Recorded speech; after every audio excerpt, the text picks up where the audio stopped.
Hello friends, for today's video I wanted to do something a little bit different from my usual recommendations. I know here on my channel I have such an enormous love of fantasy, as do a lot of you, and thus I really love to recommend fantasy books that I think are phenomenal. I love to geek out over books with you, and pretty much all things fantasy I like to talk about. But there's one thing that I don't get to geek out about as much or give recommendations for, and that is fantasy in all its forms and things that I think are appealing to fantasy fans that aren't just books. And so I wanted to take a kind of detour from my usual and talk about some things that I think you would absolutely love. And if you're like me, you love fantasy in all its forms across different mediums, and that's what I wanted to highlight today.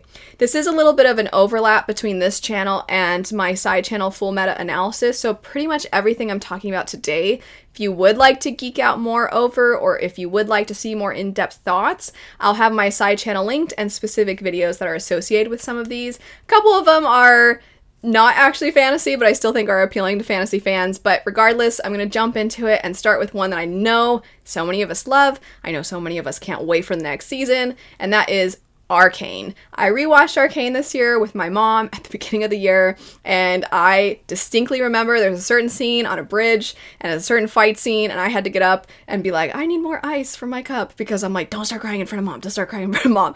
And I was like, oh, I can't watch this scene. It's so emotional. The animation is phenomenal. The fight scenes are explosive and awesome, and the stakes are so high, and you have these really monumental big moments while also having extremely personal intimate examinations of trauma, of character growth, of in some ways regression of characters, and the reaching across the void and trying to be there for one another and trying to be there through the devastation that is caused through oppression and through class differences. It's such a good show with phenomenal themes, phenomenal voice acting, great music. Everything about this show I could sing the praises of on and over and over and over again. I just think it's great. Rewatching it, I loved it even more. I noticed details that I was so impressed by. The way this story unfolds is great. If you haven't checked it out, check it out. It's so good. It's worth the hype. It's one of those stories that, of course, not for everybody. Some people aren't going to like it, but if you haven't checked out Arcane yet, I really don't think you'll be disappointed. It's amazing.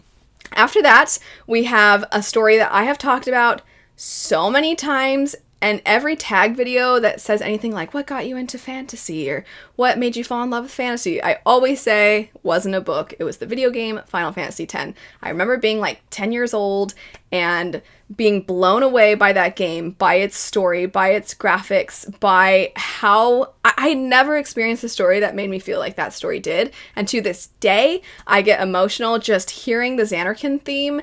If you aren't a video game person, but you are like, I kind of want to see what the fuss is about, you can find basically all the cutscenes on YouTube, and you can just watch it like a really long movie or show.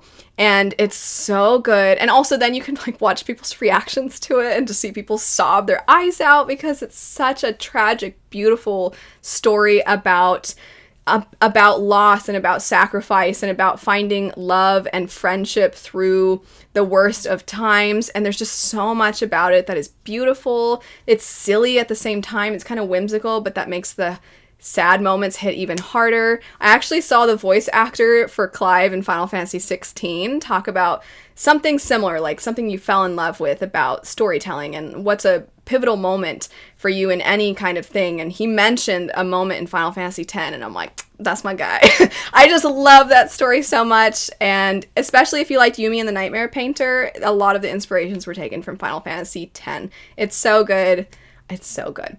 If you are a video game person and somehow you have not checked out Elden Ring, and you have just always wanted to explore what feels like the fantasy worlds that you get in fantasy books, Elden Ring is a must. Elden Ring is hard, of course. These games are known for being difficult, but Elden Ring, it truly feels like you're traversing through a land that has so much history and so much lore. And there's a lot of YouTube channels that really dive into the lore, which is just so cool and so fun.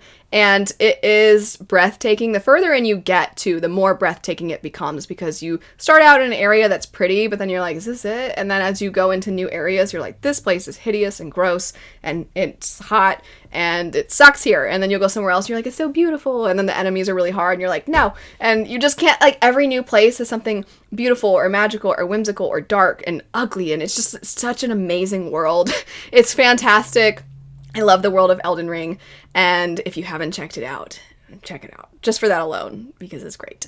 After that, we have a video game that is technically not fantasy, but if you like a good underdog story, Ghost of Tsushima is so good. This video game is phenomenal. It's also really great if you are not typically a gamer and you are looking for a story that is a little bit more, I don't want to say streamlined, but easier to get into and accessible. Ghost of Tsushima is about the Mongol invasion of Japan and one man who's doing everything he can to help his people.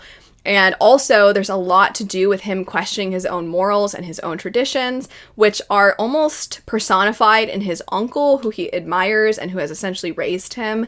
And you see this clashing of old and new, and you see everything that he loses so much. It's such a tragic story, but it's so good, and it really shows the perseverance of the human spirit and what some people are willing to do to help the people they love, to help people that they don't even know, to save their homeland. It's phenomenal. It's got beautiful visuals, beautiful music. The music is so good. And it's a great game. It's a great game. So if you haven't checked it out and you're a gamer, you should. But if you're not a gamer, you should maybe try to find the story online and just watch through it, like what I said for Final Fantasy X, because it's fantastic. After that, we have a couple shows. So Castlevania, if you are a fan of vampire stories, if you're a fan of sort of really dark and gritty but mixed with cheeky and silly, because there are some really silly moments between the characters, this story is so much fun, but also so brutal and so bloody and so violent. And then you have these philosophical moments between these awesome action scenes. You have a really devastating story with the villain, who is an awful person and they cause so much harm, and yet you find yourself feeling for them. There's an amazing fight scene and emotional scene between a few individuals. I don't even want to say how they're connected because I don't want to reveal anything if you haven't checked it out. But if you're a fan of animated shows, Castlevania is great. It's a rocky start. I actually didn't like the beginning of it, but it gets really good. There are multiple versions. There's Castlevania and there's Castlevania Nocturne.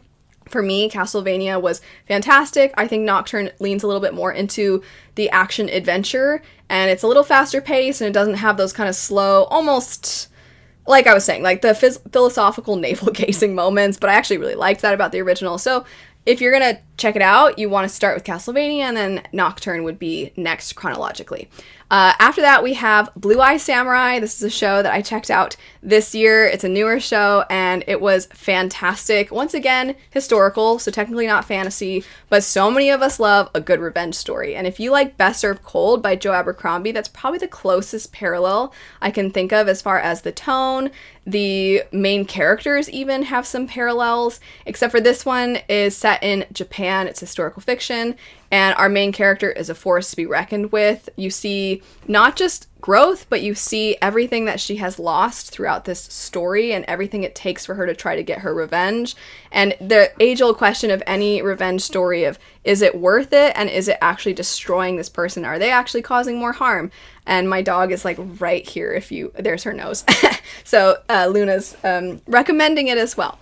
After that, we have Scavengers Reign. This is a sci-fi horror survival thriller, and the plant life in this, the ecosystem, the way in which there's like this dark symbiosis in the story is horrifying and stressful and anxiety inducing, but so good. And if you're into the worlds being really well thought out, and if you like sci fantasy, I think this one is basically a must. It's on HBO Max. It's terrifying. It's, like I said, stressful. Luna's heavy breathing, I feel like it's actually kind of fitting right now for this, but it's so good. If you haven't heard of it, because I feel like it's kind of gone under the radar, at least in the circles I follow, but it's fantastic and I can't recommend it enough. So that's just a few of my recommendations if you're a fantasy fan and you like fantasy across different mediums, or you also like to dip your toes in other genres. I feel like all of these are definitely worth checking out. I highly recommend them. I've done sort of, if you like this, try that for some of these. I've done a scene analysis for Arcane. I've done a lot of videos where I go more in depth, so I'll have those linked. But based off of my recommendations, I would love to know yours. What are some things that you think are similar? And then also just in general, what are your recommendations for fantasy fans that aren't just books? I genuinely would love, love, love to see your recommendations, as I love fantasy across the board, no matter what form it comes in. So thanks so much for watching, though. I hope for those of you that haven't checked some of these out, if you do, I hope you have a lot of fun with them. I hope you have a lovely rest of your day, and I'll see you later. Bye. Luna, there she is. She finally settled. Got your candy cane? You happy girl? Yeah.